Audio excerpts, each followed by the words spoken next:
So I'm here with Rabbi Levi Harlig, Chabad Southern Nevada. Rabbi, happy Hanukkah, Happy first and Hanukkah. foremost. But, it's crazy. I'm sitting here with you thinking about the last time you and I sat down for a serious Yeah, conversation like this was October 7th. right. And we've spoken so much about anti-Semitism and how much it's just it's pervasive in our culture right now. And obviously, after this past weekend, the first night of Hanukkah in Australia, Bondi Beach, more and more acts of violence. We're seeing the death totals Climbing. climbing. It's at 15 maybe right now. What was the first thing that came to your mind? Heartbreak. I mean, this is a Chabad colleague who was literally doing what I do here in Las Vegas, but in Bondi in Australia. I didn't even go to sleep yet, and I started getting the news. I'm on a WhatsApp group with Rabbi Eli Schlinger, who unfortunately was killed in the horrific attack. However, this is, the story of Hanukkah is the same story repeating itself throughout our history, that as an individual, but also the Jewish nation as a whole, tragedy after tragedy, persecution in every single generation. And the way we respond to that tragedy is really the key. The instant reaction is going to a loss of words. This hit as close to home as possible. Simply for being Jewish and wanting to light a menorah and celebrate Hanukkah, it's the only reason why these people were killed. But the way we respond as a nation, and I tell every Jew as an individual, to be a stronger Jew, to be a better Jew, light another menorah. You weren't planning to light a menorah this year. You don't really celebrate Hanukkah. In honor of the loving memory of the 15 Jews who were slaughtered for being Jewish and wanting to celebrate Hanukkah, you be their menorah and light the Hanukkah lights.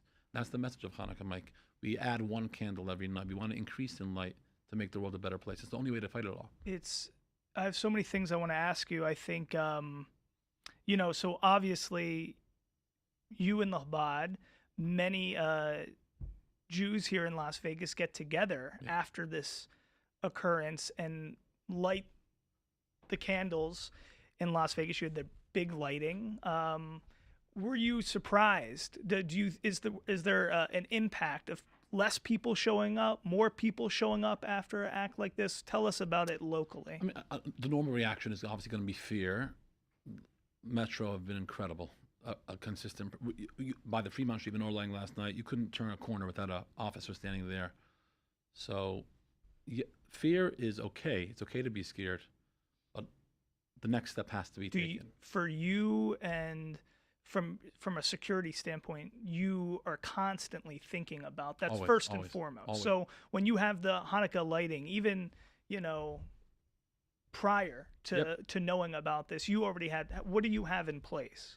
Well, we're in continuous contact with the Metropolitan Police Department, and we have our own personal private security companies that look out for our well-being, especially when you're out in the public. The dancing dreidels are here. We're going to 50 Hanukkah stop celebrations all over Southern Nevada. So we have to make sure that we're safe.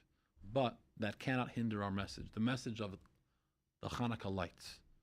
You take one little candle, Mike, and you bring it to a dark room, the whole room lights up, because light dispels a disproportionate amount of darkness. So instead of fighting hate with hate, you focus on being a beacon of light into the world. Yeah, it seems like, and that's why for people at home who might not be Jewish, don't understand Hanukkah, it's especially sad because think Christmas, right? Christmas, obviously a major holiday, something that everybody takes part in, but for kids, it's a very special holiday, obviously, with Santa and gifts and presents. Well, that's what Hanukkah is. Correct. It's really eight more nights and days of so. it.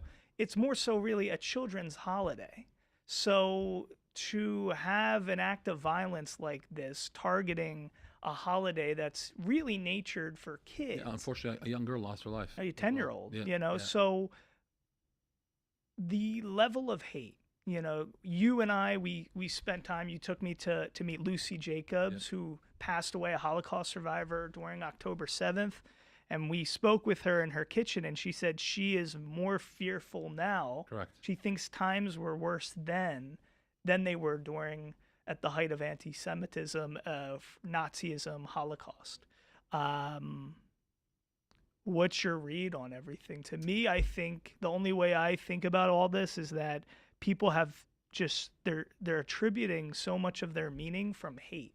And I think the only way to think about meaning in life is through love. But it seems like there's so many people on earth that the way they are finding meaning is through hate. Yeah, it's literally the story of Hanukkah. The two miracles of the Hanukkah story, the Greek Syrians wanted us to abandon our culture, abandon God, abandon the religion. They started off trying to convince. Eventually, they forcefully killed Jews, slaughtered the Jewish people just for simply being Jewish. Same story, 2,000 years prior. The Jews, they form a small army called the Maccabees. They're small in number, but they're victorious in battle. A miracle number one over the mighty Greek Syrians. Stand for what you believe in and stand strong. We cannot waver. What the terrorists in Australia wanted to accomplish is to stop us from lighting our menorahs. Don't be that light to the world. And what we're responding is, are we in pain? Of course we are. It's raw. It's breaks the heart. And I talk personally. These are my friends, my acquaintances. And this is we got to respond and double our efforts to bring the Hanukkah light. And for people at home, there's all different levels of Judaism and different there's practices. One sect of Hasidic Judaism called Chabad. Right. That's the organization that we are part of here in Las Vegas. And your father, Shia, he brought Chabad and that sect Mike, of Orthodox. You know Chabad back in New Jersey, where you come from? Yes. They're all over the world, 6,000 centers throughout the world. And the mission of Chabad is to inspire and touch the soul with the light of the menorah of every Jewish person that you encounter, regardless of your affiliation or level of commitment to Judaism. And the rabbi in Australia, this was a Chabad It was a Chabad menorah lighting, same exact, like we do here in Vegas, by Fremont Street, wherever, by the Golden Knights, same exact thing on Bondi Beach. It's me or the other Chabad rabbis here, just in Bondi, Australia. I got a picture 30 minutes before he was shot and killed of him wrapping tefillin, doing a mitzvah with someone who came to. And you didn't know him personally, but you knew his family. I know his family. I know two people who were shot. Thank God they're okay. Personally, you know them how? Through my times in rabbinical school, spending time back east. And what did they say to you? I didn't reach out yet personally, but I saw a picture. One of them holding his tzitzit, which is a religious garment that he wears, bloodied, holding it up. He was shot. Thank God he's okay. There's a video of him lighting a menorah in the hospital that night because same message. They're going to try and knock us down. It's going to hurt. There's a lot of pain.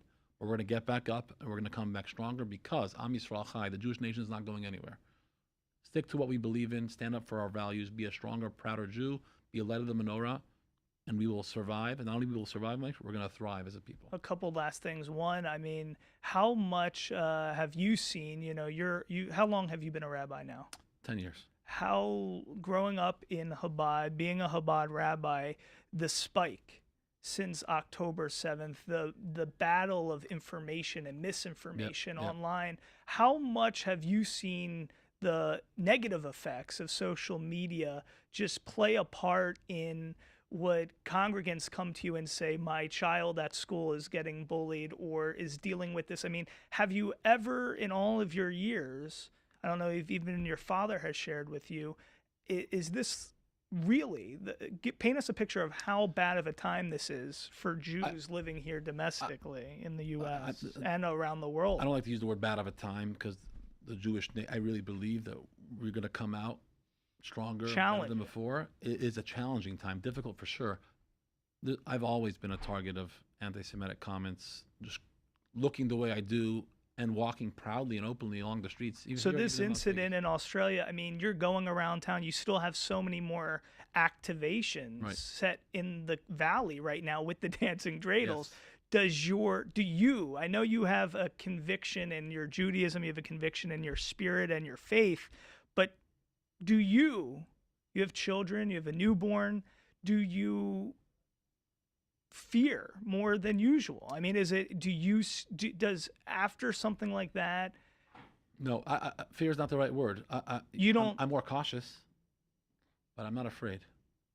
I will never be afraid because God is with us and wants us to continue our work. And what do you say to Jews here in Vegas right now who are getting ready? They wanted to celebrate a beautiful time of year, a celebration, a joy. They wanted to feel the warmth of the glow from the candles. Yeah. They wanted to light their menorah. They wanted to practice out in public, at home, and all different ways. What do you tell Jews today? Now more than ever, it is incumbent upon us. We're obligated to light that menorah. And get a friend who wouldn't necessarily light a menorah. Invite them to your menorah. Give them their own menorah. No, we're going around all over Las Vegas giving out menorah kits. You have to be a prouder, stronger Jew. And if somebody needs, they want to reach out, there's ChabadLV.org, Dancing Dreidels. We're all over Las Vegas. We'll happily provide a menorah for you so you can celebrate the holiday. Bring the message of the Hanukkah menorah to add in light, to increase in acts of goodness and kindness. Bring that to your own home. Bring it to your own family. And darkness will dissipate on its own. Okay. Any last words? Through that, that's how we celebrate. We usually say a happy Hanukkah. It's not a happy time. It is a happy Hanukkah because, yes, the pain is raw, but get back up on our feet, dance with the dancing dreidels, and continue proudly celebrating your Judaism in good times are ahead. Okay. Thank you, Rabbi. Happy Hanukkah.